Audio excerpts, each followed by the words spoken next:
With that, we move to our first focus for today, and we are looking at safe farming in urban environment. The idea is for us to explore, the urban dwellers getting involved in farming practices, all in the quest for national food security. And to help us exhaust this topic this morning, we have been joined by Professor Mobolanle Oniya from the Federal University of Technology, Akure, Department of Biology. Good morning, Prof. It's a pleasure to have you on the show. Thank you very much. Good morning. Thanks for having me as well.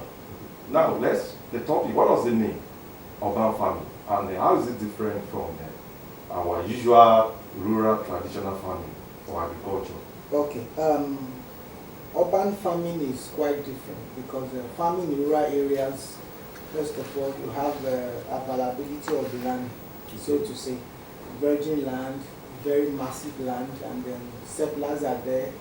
They rise in the morning, do some kilometer trekking to the farmlands, and then have it all spread out.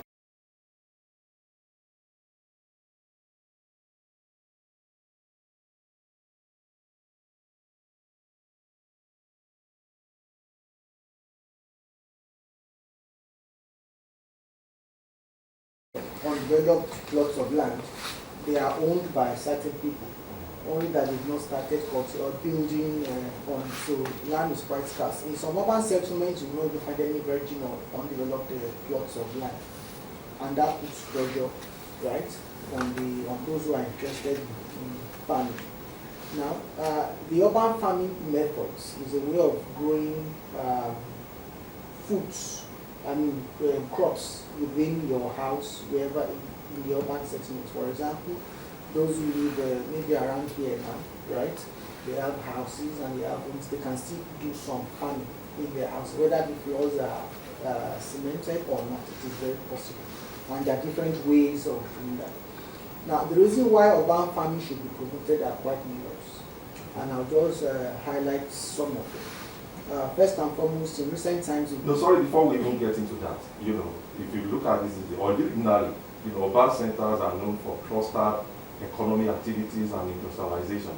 But these days, dwellers are getting involved. Even every available space, they turn it into farmland, gardening, rooftop, and the rest.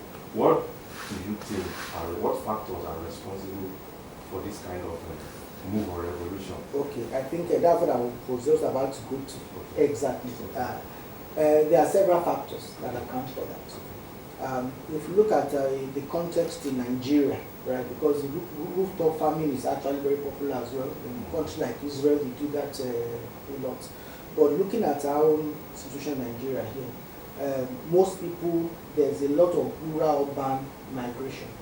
Right, so even farmers in the rural areas don't want their children to stay there.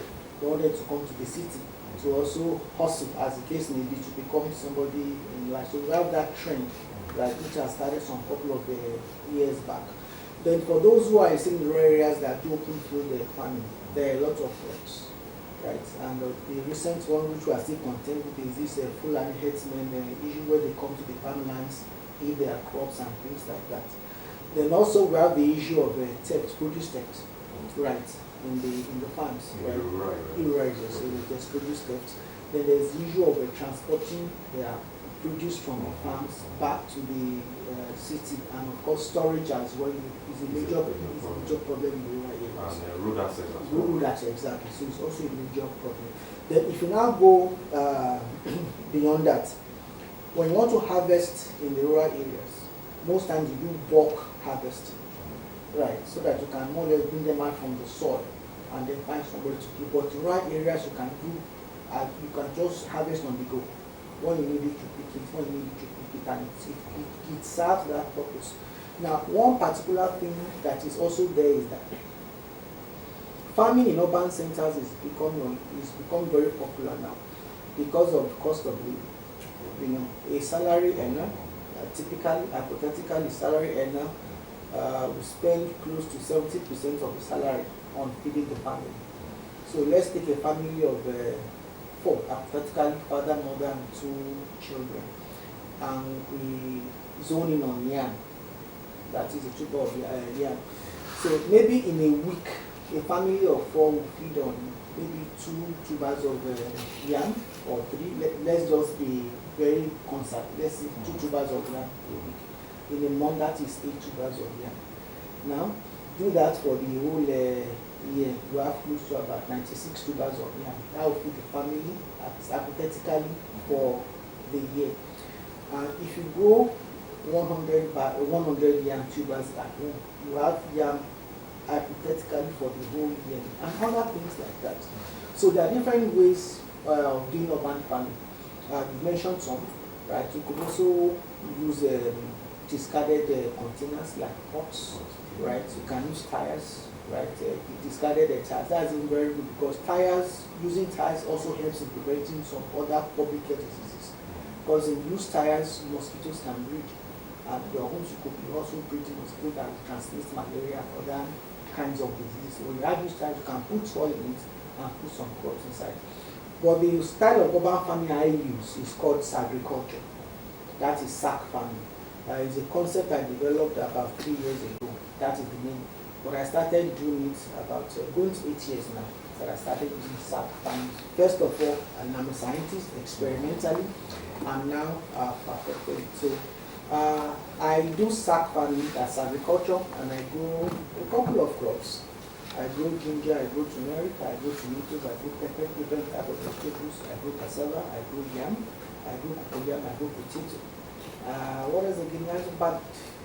I grow beans, I grow onions, right? And then it's very advancing. So when you look at what it does to the family, right? Yeah, in terms of economic impact, it's not something that is insignificant. It's very significant. So I urge people in the urban areas. Agriculture is very easy and very easy and convenient, and it does not require too much manpower once the sacks are actually filled. The labor input in terms of building and maintenance is grossly reduced in agriculture, because if you have an open land that is not cemented, where you put the sacks on, weed will not grow. And once the crop starts coming out of the bag, they form a canopy over the bag. It also limits the amount of weed that will go out of the bag. So maintenance becomes very easy. And for people who hardly have time to go to the field to exercise, if you just go in the evening to your field, to your farm and work, it also gives some kind of exercise to those who are actually becoming 10 towards the senior citizens. So it's really very advanced. So these are the factors, and it's really very advantageous as it were. Now let's talk about how significant is the urban farming in terms of contribution to food security in the nation. How significant is the contribution of urban farming? I think it is becoming more popular that day. I also consult for some people on it, and I know people are showing interest. I have some social media handles, and a lot of people engage me practically on weekly basis asking for one advice. It's becoming very popular, right? And it's not only through sack farming or what I call agriculture, but it can go back, like I mentioned earlier, old containers, tires, and things like that. Or if you have an undeveloped plot beside your plot and you can discuss with the owner, you can also do open field farming in urban areas. Now, the significance is that if a family of 4, right, can grow tomatoes that can feed the family for 6 months in a year, you can imagine that economic significance, right? If you can grow yams that will feed your family all year round, you can imagine that economic significance. So it will more or less make food more available to the families. At a point in time in Nigeria, I think we lost it. Farming was more or less one of our cultural hand-on jobs, right, from time to time. But somehow we lost it. Maybe education came in, aristocracy came in, and stuff like that. And we felt farming is a dirty job, so we left it to those in the rural areas. But with the high cost of food now, and let me say the high cost is making it scarce. Not that it's not there. It's there, but because of the cost, it's now kind of scarce. And then the last federal government, the last administration of Nigeria, that is the late General Buhari, when he came, now people started thinking that let's go back to the farm. And then going to rural areas became a problem. And I think that also helped boost this urban farming. and that puts my practice more into focus as well. It actually reduces over reliance on the right. Exactly. Exactly. Now let's talk about safety now. What are the safety measures, safety challenges associated with urban farming? Okay, it's actually, I don't see too much of a challenge when it comes to safety. It's about the safest, I would say, because if you are farming within the confines of your residence, you are already immune to produce theft. That is one. You are immune to herdsmen infiltration and destruction of your crops. And you are also immune to the amount, okay, let me just say this. Farmers have the largest number of enemies. Farmers. So, yeah, they have the largest number of enemies. The enemies are both biotic and abiotic. Yes, so abiotic factors, the weather, too much of water, less of water, too much abiotic. The biotic factors, topping that is pests, right, attack. And then of course human too, when you steal and destroy farms. So with that in mind, when you have the farm within your premises, it is very safe, and you reduce the number of enemies that can actually attack your farm. And the joy about it is that when you grow your own foods, you are quite sure what you are putting into the soil, so that you don't eat foods that are grown maybe 80% using synthetic chemicals. You know you are eating healthy, which is it is very safe, really. Because some of these things you buy from you can't say what was used in producing them. So it's very safe. In urban centers, they are known for generating toxic waste and industrial pollution. What are the effects on urban farming? Well, I think that is general to the environment, right? Because it's some of these industries and the toxic are more concentrated in the urban centers. Yes. So what will be the effect on I think what we have to look at first is how these wastes are discharged. Yes, the way they're discharged. Apart from gases, which can more or less move through the atmosphere. If we are talking of solid waste from industries that produce certain material and then they dump their waste. As long as, yes, if they don't dump their waste inside your premises, or they don't dump it close to where you are, and even now, I think the planning also makes it very difficult for you to site an industry in a residential area. Okay. So they have town planning means that if industries are concentrated in an industrial area where they are, and quite distant from where residential areas where the farming will actually take place.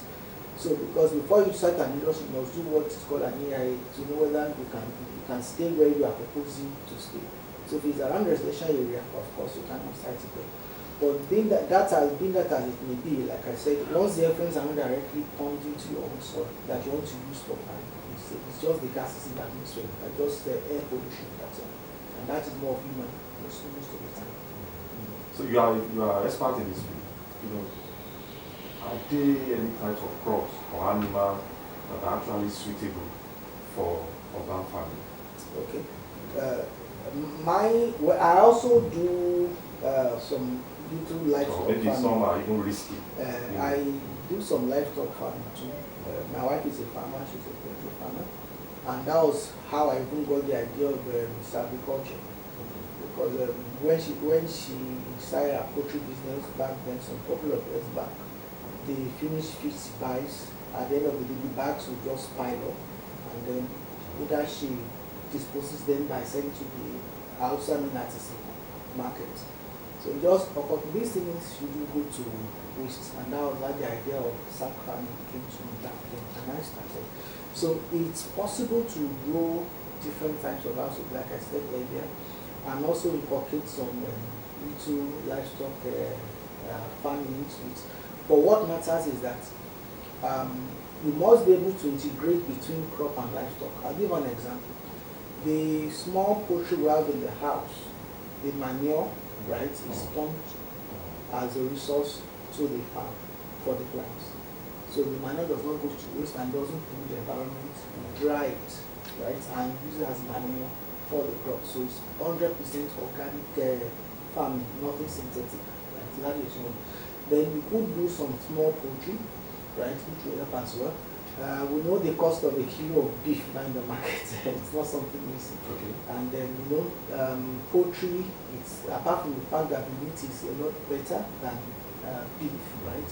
you could actually raise them easily in your yard as well, conveniently, without causing any kind of nuisance in the neighborhood. So I think it's a matter of the level of responsibility of who wants to go into it. Some people just want to do it carelessly, and then the animals roam around the neighborhood. That is not ideal. You must be able to cage your animals if you want to go into urban farming. It must not be users on the streets. You see goats walking around the roads, you see chickens walking. It's really not right. But it's very possible if the owners will take it seriously and be responsible about it. So you can do poultry, you can go into use of goat as well, just for sustenance, and probably turkey. So those are and then fish as well. You can also have a fish pond, right, using concrete or whatever within the livestock or within the urban centers too. Now, the role of waste management, how does it come to play in ensuring food security? Okay. Waste management is quite important because Joe, I heard you mentioning right now about waste recycling of plastic, microplastic. Exactly. So we still have that challenge, right? In the state in particular. If you go around some streets, you see the waste littering the roadside, right? Even the median on the highways at times, people put their things there. So it is really a challenge, and I think the area that is also resolved, the better for the environment, because a safe environment also gives us safe farming and also produces safe crops for consumption. Okay, now in terms of advocacy, what measures or what advocacy do you think that can be incorporated in encouraging urban dwellers to get more involved in farming? I think the advocacy has started. Honda is the advocacy. Are you involved in anyone? Okay, I have some, like I said, some social media handles. Okay. Right, I have the handle on Facebook. I have one also on YouTube, and well, not too large. On my YouTube channel, I have close to 500 followers already on the YouTube channel. And like I said, I get engaged every day. People ask questions. So the advocacy is actually going on. Also on Facebook, right? About over 1,000 followers too. Right, and then the advocacy is also going exactly. So each time I post a video of what I've done recently, people ask questions, and people even get in touch with me asking for how they can also start their own SAP farm, which I also. So the advocacy is ongoing. And when people realize the fact that if you earn 100,000 naira a month, and like 65,000 goes on feeding the family, what is left? You have to pick up growing your own foods, and not just good, safe and healthy foods that you can vouch for the methods of growing, and then when you harvest, you feel the joy of harvesting. Is there any association that deals with this urban farming? I know that in Ondo State, we have a general farming association, Osrc, right? Which I'm also a member that, yes, that does that, but it's not only for urban farming, it's all farmers general, but within that, so we have those who farm in urban settlements and those who farm in rural areas. So the general platform, that's from those states. So what should be the level of partnership now with the environmental agency in helping farmers to ensure safer environment in terms of farming? Environmental agencies, I think the one that is most important will still be the most under the Ministry of Environment, just like we discussed earlier, to ensure that the urban centers are free of a good number of these waste materials. We should get them off the streets, that is one, and then they get them off undeveloped plots of land that neighbors feel they can use temporarily as disposal space. So this should be, and then also owners of undeveloped plots of lands in urban centers should not leave them farm, because it also poses a security risk to the environment where they are situated. So either they also convert to farms or let their neighbors use it to farm until they are ready to come and develop it. Okay, now, as a call to action, what word of advice do you have for urban farmers and farmers in general? Okay, I think it's to all Nigerians now, not only those two categories that you just mentioned. The advantages of urban farming is actually, I mean, you can't see the end of it, right? it keeps going. The more you go into it, the more you see, the more you see. So even if you are rich enough to afford to feed your family, maybe your income is that much, it is still advisable that you go into it for the sake of having a green environment. Because in some houses you just see they have blocks, right? Then the whole floor is terraced with cemented. Either you have concrete on the floor, or you have interlock blocks on the floor all around it. Then at the fence line, you have a small curb, a small bed where they have the flowers. That's just all green they have. Then some even break part of wall and create shops right there. So within that entire premises, you have very few greens. And that also affects the quality of air that comes into such houses. It is typical, it is far worse in Lagos, where they build houses, let's say bumper to bumper, exactly, and then you don't have any green at all. So such environment does not give a healthy environment. By the time you put these crops in your house, right, they are green, right, and we know the advantages of green plants around you, particularly in terms of oxygen. So it's really advantageous. So apart from the produce, we won't really love it. And there are some things concerning oxygen, oxygen intake and cancer cells. But if you live in an area where you have access to very good oxygen, right, it also inhibits the level of these cancer cells also grow. Really? Yes, in the cancer patient. So it's really very advantageous. And it also purifies the system. You have oxygen that will more or less break down your glucose to give you a lot of energy to move around. You can't really finish or exhaust the advantages of having a good environment. It's very, very useful. You know, interestingly, you said it all that you know, it is possible to balance farming in a urban center and still maintain and sustain a cleaner and a safer environment. Yes. Thank you for your time on the show. Thank you very much. It has been a very interesting conversation with Professor Mobolanle in the healthcare sector in Ondo State for effective, you know, healthcare delivery. And to join us in this discussion is the special advisor to the governor on health matter, Professor Sibidele Udimayo. Good morning, Prof. It's a pleasure to have you on the show. Thank you very much. Viewers at home, I wish you a very pleasant day. You're welcome, sir. Thank you. So now let's begin the discussion. You know, the state government, like I said, is seriously investing in the health sector, and the idea is to, you know, boost economic development in the state. So what are the flagship achievements, you know, so far achieved by the state government, whether it's, you know, being initiated or completed in the last 24 months? Yeah, the governor of Ondo State, Lucky Olumuyiwa, is a person that is actually working seriously on the health, which came out of his passion for the good and the wealth of the state. If you notice that when he came in, he had made up his mind to be sure he does not own staff salaries, the head worker salaries. Of course, we know that he doesn't own anybody's salaries, but he also has paid off all the areas that he met. Be sure he knows that the health workers, they are exposed to a lot of hazards. He also put those things in order, try to equilibrate the salary structure between the health workers in the state with what we have in the federal, so that our health workers can be motivated to deliver health services to our people. So in the state today, you see that we have a motivated workforce that are really prepared. I know that there are some, yes, I know there are some bad eggs around, but you have fantastically activated or motivated health workers that are really doing their best to be sure can deliver health care, because that is the motive of Mr. Governor. You also notice that right from the time Mr. Governor came in, he started from the tertiary health system through the secondary to the primary health system. In the tertiary health sector, when he came in, he made a lucid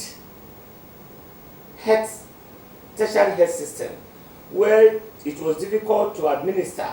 You have a teaching hospital that is comprising of 3 different locations of 10 to 40 kilometers apart, because you have Unimed in Laje Road, Ondo, you have another Unimed TH in Ondo complex in town. Is anything wrong in Ondo. decentralizing You are having another one in Akure, and even in the best. So I'm asking, is there anything wrong in decentralizing medical institutions for easy accessibility?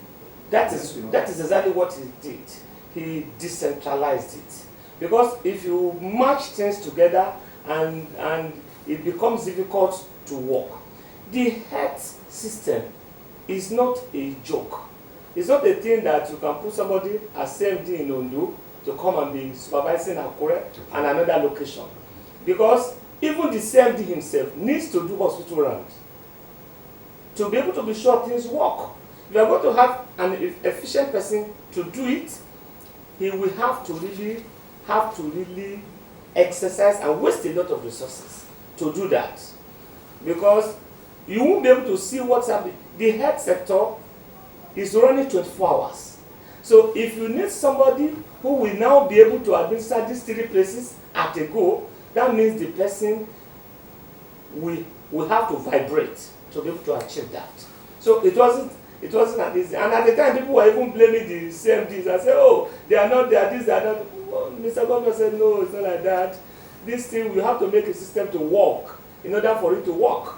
So exactly what he did, he put the structure in place, arranged everything, bam. You now began to see fantastic system working. The confidence of our people rose up.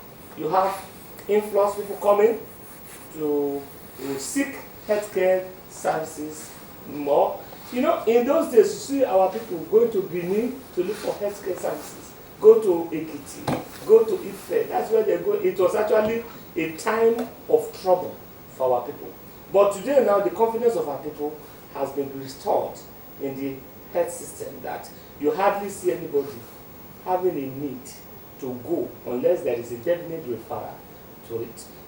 And you see that Mr. Governor is committed to this. Even we know that there are still some reasons that need people to refer. Maybe we want to do MRI, which is not available in the state.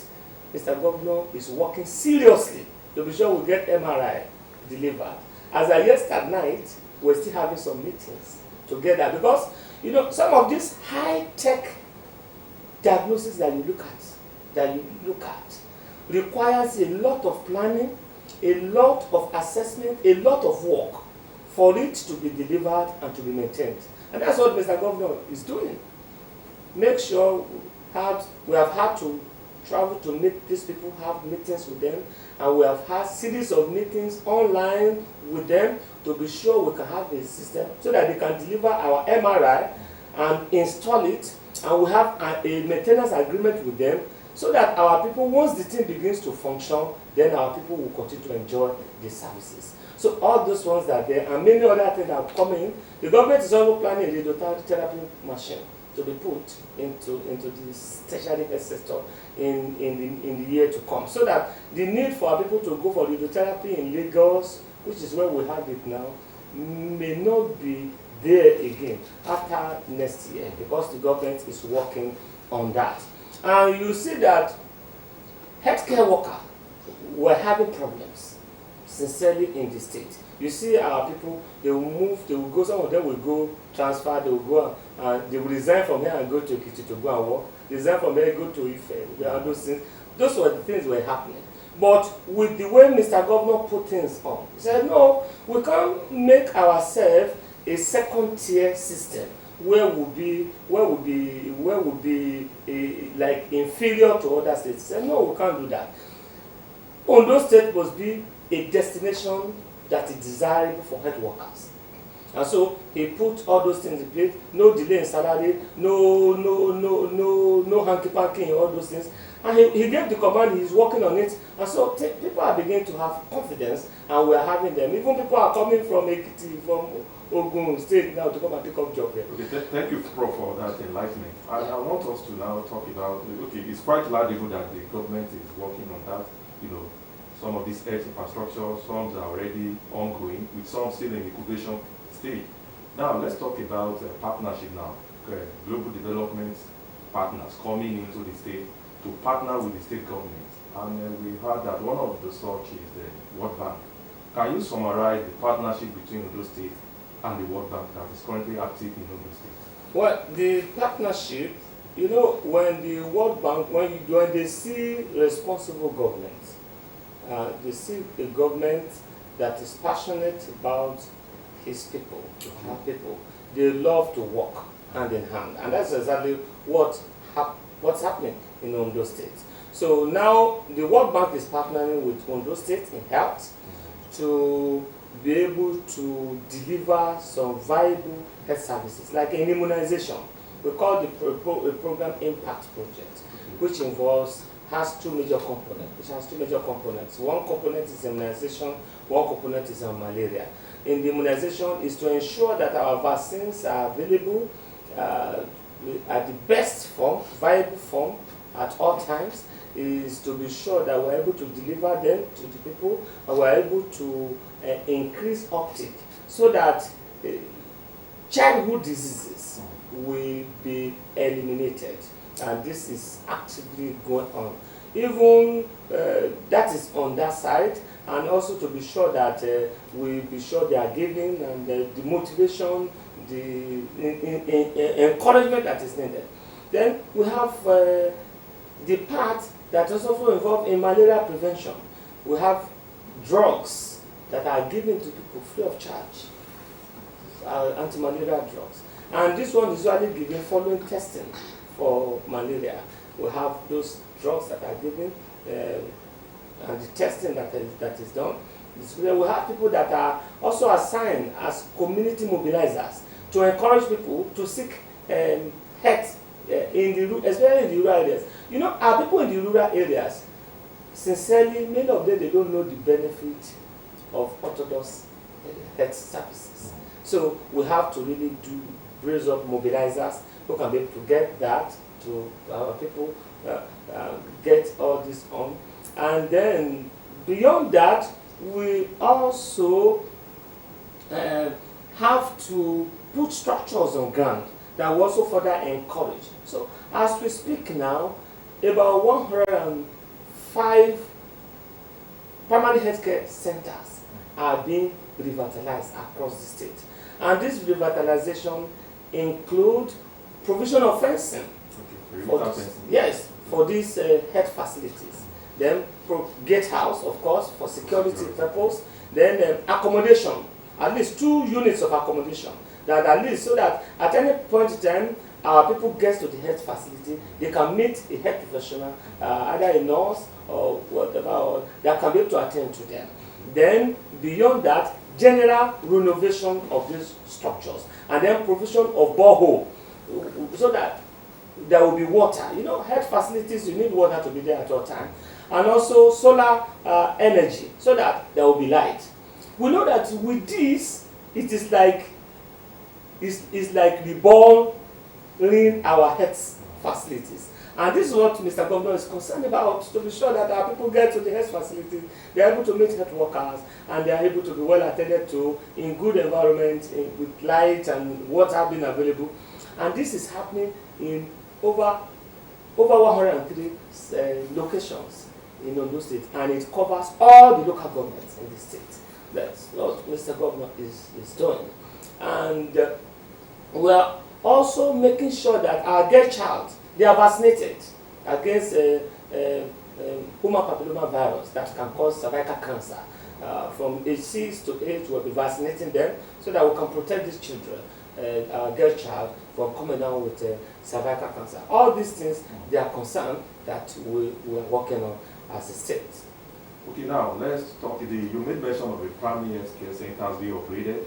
So what is the timeline of completion? Are they still ongoing or completed? Yes, we what are. What should the resident now expect in terms of deliverables from this upgrade? Yeah, this work is actively ongoing now. We are expecting, many of them have been completed, but some of them, they are still at different levels, maybe 70%, 80% completion. we are doing active monitoring, because that is Mr. Governor's mandate. He said, this thing that we are trying to give to the people, our people must benefit it. We must ensure that it is done. You know, it is Mr. Governor's passion. So, and we monitor those people that are not doing as expected. We threaten them. We can withdraw the contract if they are not doing it, and we are really seeing response. So we are hopeful that by the end of the year, or latest by January or February next year, we should have those projects fully completed. Okay, now let's talk about government being very, very much involved in the development of health, improved health in the Ondo State.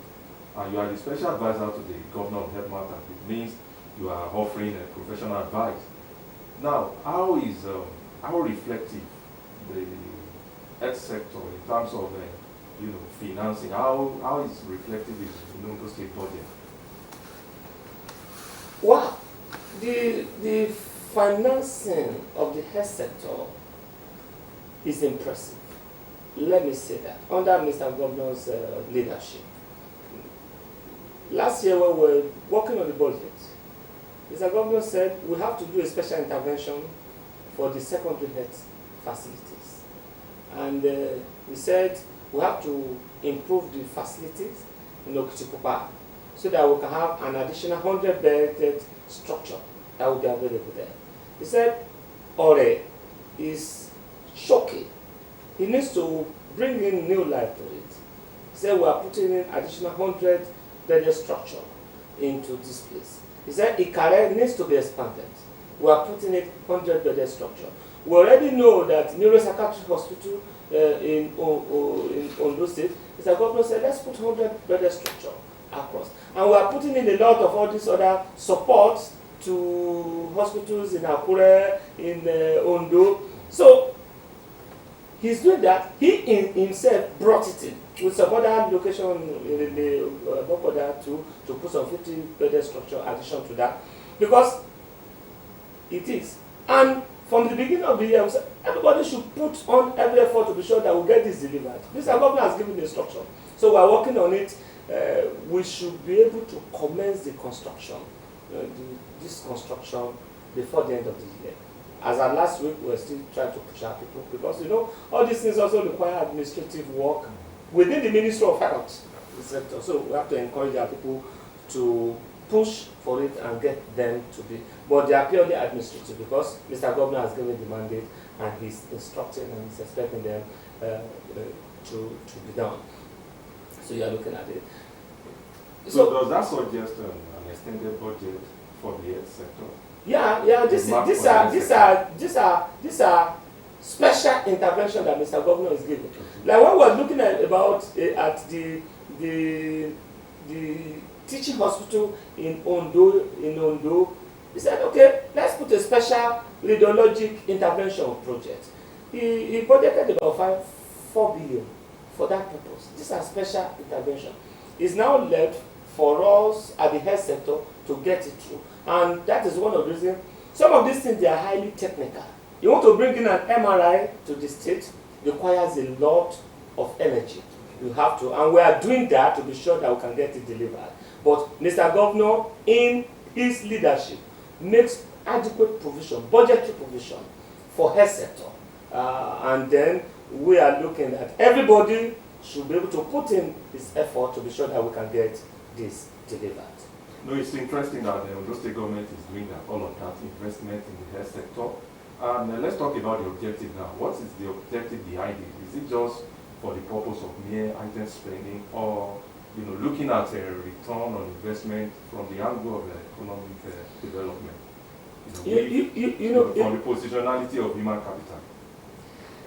Mr. Governor, the first E in our E's agenda is efficient healthcare and welfare, social welfare services. That is Mr. Governor's agenda.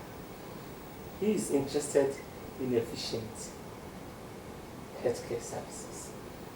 Mr. Governor is coming from the private sector. From the private sector. He is a man that believes in efficiency. Every spending you give must be justifiable. because he sees it as a contract with the masses. Okay. When you speak with Mr. Governor, you know that he is a person that has commitment to the contract that he has with the masses. If you bring anything that doesn't benefit the masses, he doesn't approve it. So it's about efficiency. You look at it that this budgetary allocation and the activities that Mr. Governor is doing is to be able to invest into the health of Ondo State citizens so that we can have improved health in the lives of individuals and improved wealth of the people. Because we know that health is wealth. So that is why you are looking at it from the secondary care level, provision of the various intervention that is needed. He has opened up to be sure we have enough health workers. There is an open mandate that anytime we have doctors that need to come to the employment of the state, because that's where we're having acute shortage, we should be able to employ them. He has opened up that, so that at any point in time our people get to the health facilities, they can be able to be well attended to. So it's about efficiency of the sector. You know, he has opened up employment.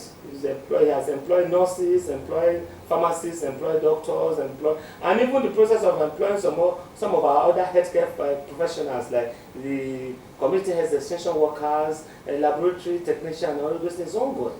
Because we feel that we should be able to deliver the best to the people. So it's about efficiency. It's about efficiency.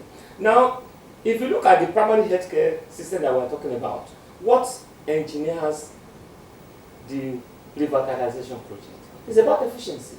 It's about the fact that the accommodation that is provided, so that at one time or at no time should you get to those health facilities and you not meet a health prep to be able to care for you. That is it. Then he's looking at it that, okay, now when you get there, even in the night, there should not be like light out. The solar system should be able to maintain the light. When you get there, there should not be, we don't have water. He has provided, he's trying to make sure that borehole is available. You know, he's made sure that the people are protected. You don't need to be afraid of the location. What about taking the side of them, in case sometimes they need referrals, maybe cases that are beyond the primary healthcare center? Is there any logistic provision for that? Yeah, I will comment them. Okay. Yes, because even in each of these now, so that they can be able to care for them. Okay. Now, beyond that, trainings are ongoing about referrals. So we give a mandate to the health workers. A good healthcare provider is the one that knows his limits and refers at the next appropriate time. And we tell our people, and we have been trying to also encourage our people and enforce it as much as possible. With this revitalization, there's also provision of some tricycle ambulances, okay. Not the type that will fall, good ones that can be able to sustain. So such a way that for those emergencies, they can be able to move around to pick our people even at home. We know that some of the location that we have, the road may not be superb, so but at least tricycle can be able to move very well, and both in the rural areas, especially in the rural areas, they can be able to move. And currently now, within the next few weeks, we will be launching the NEPSAS project, and that is like bringing new life to our Ondo State Medical Emergency Services. You call it what? ODEMSA. Yes, it's like bringing in a new life. Mr. Governor has purchased some ambulances. We are purchasing more. We purchased 2. We are purchasing 8 more. Mr. Governor has made provision to be able to get up to 20 more. 20. So that we'll have at least 26 altogether. That will be new.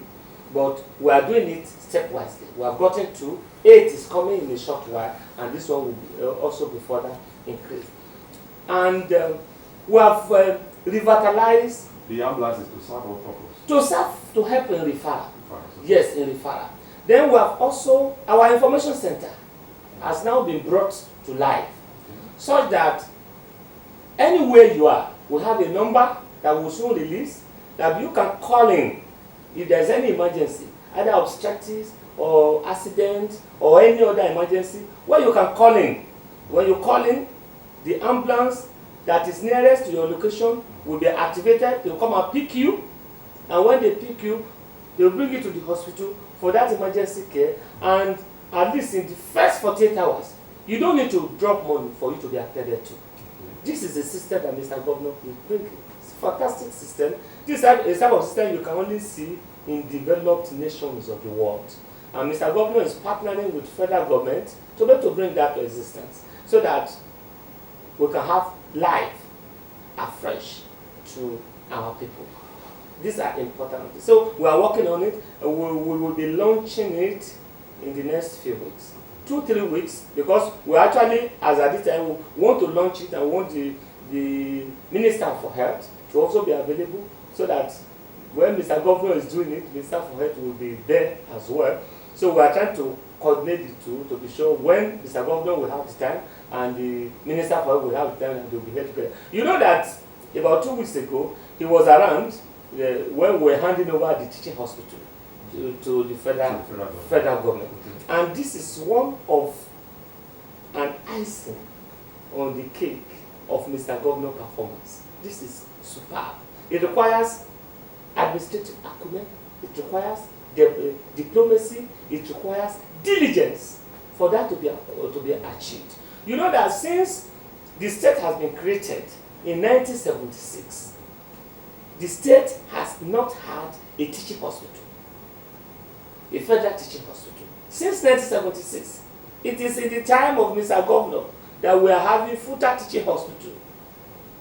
That is. If I may ask, does that suggest that the state government is overwhelmed by the financial burden of the institution that the federal government has to take in, or the overall interest of the state?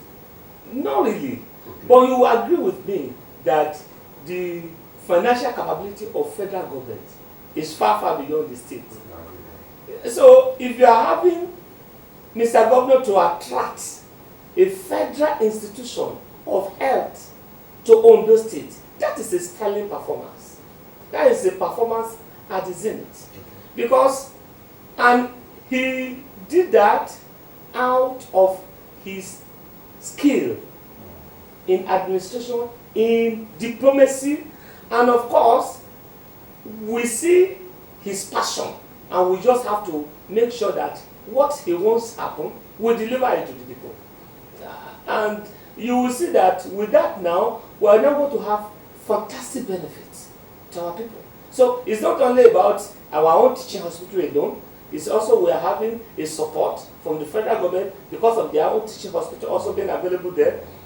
It is just about win-win. It's about good for the people. It's a reflection of Mr. Governor's commitment to the welfare of our people. So it's a win-win situation for federal government, Ondo State, and the people of Ondo State. The people of Ondo State. But the main beneficiary, they are the people of Ondo State. So now let's talk about the handover. Now, what are the precise handover documents in terms of land, infrastructure, buildings, contracts, and staff? What give us the content of the handover? Well, the handing over involves handing over the land. We have already gotten the COO, it's included in the handing over. We have the assembly law that excises this location from Unimed TH so that it can now stand on its own. We have the assembly agreement to cede it to the federal government. We have the State Executive Council agreement to cede it to federal government. And then, if you know, in 2018, there was a major crisis in the health sector by virtue of the establishment of the teaching hospital then. Because you now have a situation whereby there were confusion, staff were moving, there were some, Mr. Governor said no, he doesn't want that type of situation to happen in his administration. Because any confusion you have will begin to result in loss of lives. He said everybody should remain where he is so that we have a stability. So as we talk now, the Futa Teaching Hospital, all the staff that are under Futa Teaching Hospital before the seeding, become staff of Futa Teaching Hospital. As all the people in Ondo remains as staff of Unimed TH Ondo, whereas those ones that are in Ondo complex before now, they are now state specialty hospital, they now become HMB staff. This is a way to be sure that there is stability. You don't have people moving up and down, transfer, everybody rushing to do whatever that will now create some crisis that will now begin to result in loss of lives. This is a demonstration of Mr. Governor's wisdom and commitment to the general well-being of the people of Ondo State. So these are the various components that we have. And Mr. Governor is not even particular about payment of salary or no payment of those salaries. That is not the thing there. The thing that is Mr. Governor's concern there is about let our people get the best of healthcare delivery. Let the health workers have good welfare. Let us make sure that we get our people to be able to move on, to not to begin to worry. Will I get my salary at the end of the month and begin because I'll be running health and not being attentive to their work? Mr. Governor doesn't want that to happen. So that issue is going to be discussed at a higher level. The people that are working don't need to worry themselves. At the end of the month, they will get their salary. Wherever it is coming from shouldn't be their problem. They should just face their concern to care for our people. It's quite laudable that the government is working in that area, and as well, particularly in the area of staff well-being. That is very laudable. And beyond that, providing accommodation for the staffs and paying salary as at when due. Beyond that, what about other allowances, for instance, hazard allowances? What is government doing in that area? Well, when Mr. Governor came into the saddle, he promptly approved the hazard allowance, and our people have been enjoying it. Between the time he approved it, that time, that period when there was crisis, there was some time that the thing didn't start early enough. The arrears, about 4 months arrears, he was pay, Mr. Governor, please pay. You have been doing so well. We love you, Mr. Governor. Pay. Mr. Governor has paid. He has paid it. So he's not owing. Mr. Governor is not owing anybody. How responsive in addressing grievances and strike issues in the medical sector? Well, how responsive is the state government? Mr. Governor is responsive in a fantastic way. He's responsive. Now, let me give you an instance. Recently, there was supposed to be a national strike of some health workers. And our health workers said, no, we don't have any reason to join that national strike. So they didn't go. For you to know that Mr. Governor is committed. Mr. Governor has the confidence of the health workers in the state. Our people can read between the line that Mr. Governor is a good man that is committed to the good and the health of the people. So our health workers know that. They know that. And they are doing their best to give him the best of their support. Let's talk about brain drain in the health sector. It has bedeviled the health sector that Nigeria is losing the best and some of our doctors migrating for greener pasture as well. What is Ondo State government doing to curb this, to stop losing some of our best in the medical sector? Well, you know that this is a global issue, and of course, having national peculiarity.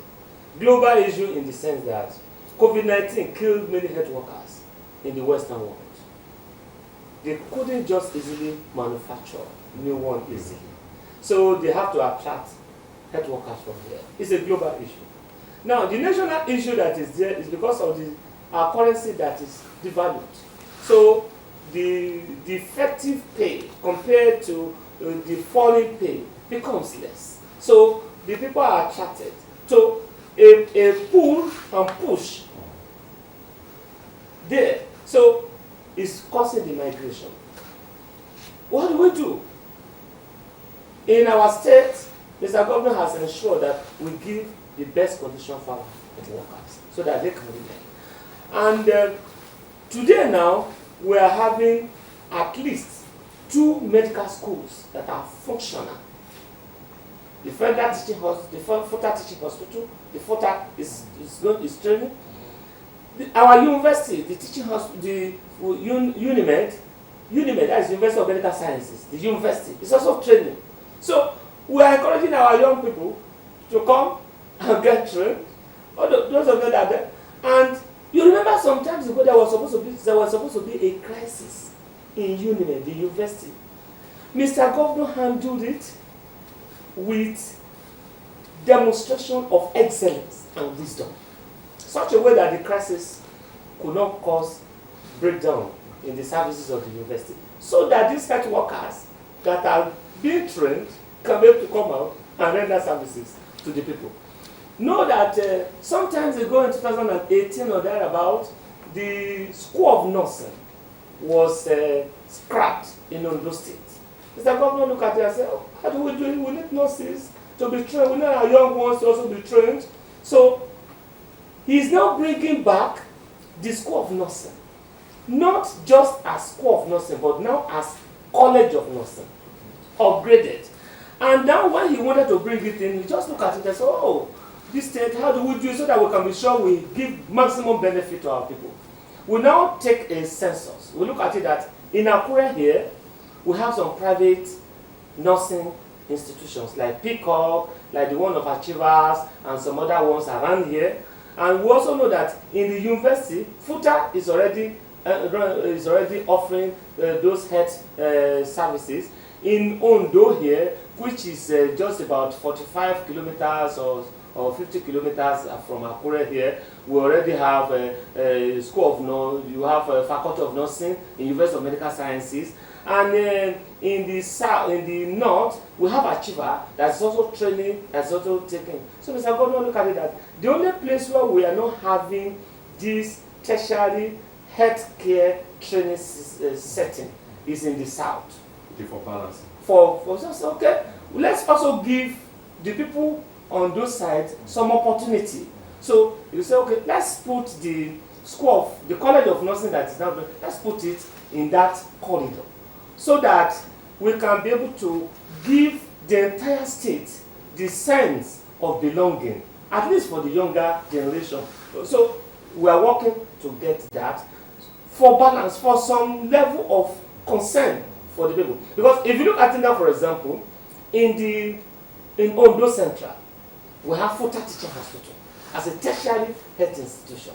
We have in Ondo Town, that's about 45 kilometers apart. We're having University of Medical Sciences Teaching Hospital, another tertiary health institution. In Ondo North, we have a further teaching hospital or war. But you remember, in the south, there is none of that level. So it's like, okay, let's just give them some little support, because if you put a School of Nursing there, it could also have a way of upgrading the health care services, because we'll have some people who may be there. And so this is just about wisdom to be able to show concern and love for the people of Ondo State. Okay, on a final note, Prof, what milestones should the people of Ondo State expect from this administration by the year 3? Yeah. You see, with the way Mr. Governor is working in the health sector, the people should open their mind to see the best happening. As we speak now, we are not just only talking about healthcare delivery. We are talking about making this healthcare affordable to our people. That's why the health insurance is being strengthened. The informal sector, Mr. Governor has launched it, has already commissioned it, and is working, everything is ongoing. Now, the people should be expecting that we are going to now, with the effort of Mr. Governor, have medical equipment and consumable companies. That will not only provide jobs for our people, it will also provide products, such a way that those products will be available at a cheaper rate, will make us a center where we can be able to send those products out. So we will become a hub, medical equipment consumable hub for Nigeria and another part of West Africa. So Mr. Governor is already thinking beyond the basic needs of the people in terms of healthcare needs. He's looking at how do we make wealth, how do we make economic prosperity to come from healthcare delivery, healthcare products, and healthcare services. Maybe we should just use this opportunity to delve into the healthcare package for beyond the medical staff now. Speaking of civil service, both in the formal sectors and those also people from those states in the informal sector. Maybe we should just delve a little into that. Yes. The insurance now. Yes, insurance. Mr. Governor's mind and commitment is for excellent health for the people. The entire workforce in the formal sector in Ondo State, they are all incorporated into the health insurance system. Sometimes some people will have some problem. They say, they are looking for money. I say, you're looking for money? How? You are already, the provision has been made. Get yourself in. And so, in the health insurance system, our people are going out to educate our people from time to time. This is the benefit you have from it. Assess it so that you can have good health. That's what this is. So it's ongoing. And then every effort is made.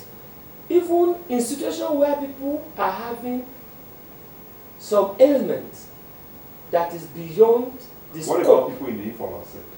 Yes, that is beyond the scope of the basic. We give some special help to help them out. You remember that recently, Mr. Governor released over 30 million, or close to 50 million, as checks to help people to pay off their some top medical bills. Some of the people, from time to time we have this help that we give to them for renal transplant, for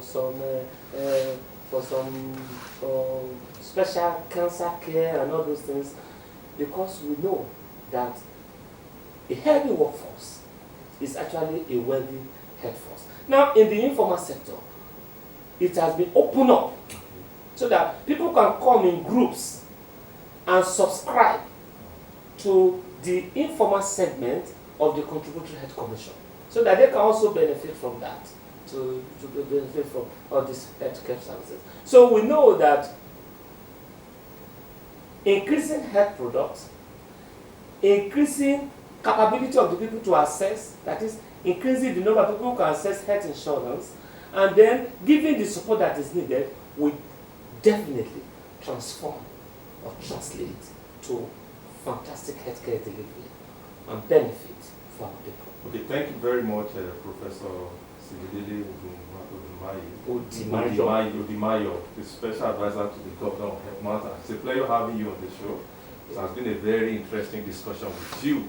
And with that, that's the size of the show this morning. You will agree with me that it has been a very engaging conversation and a discussion with some of our intellectuals in Ondo State, from safe farming in the urban environment, coming down to the health sector. You can see that indeed the Ondo State government is seriously investing in the health sector, for economic development of the state. And like I said, we've come to the end of the show.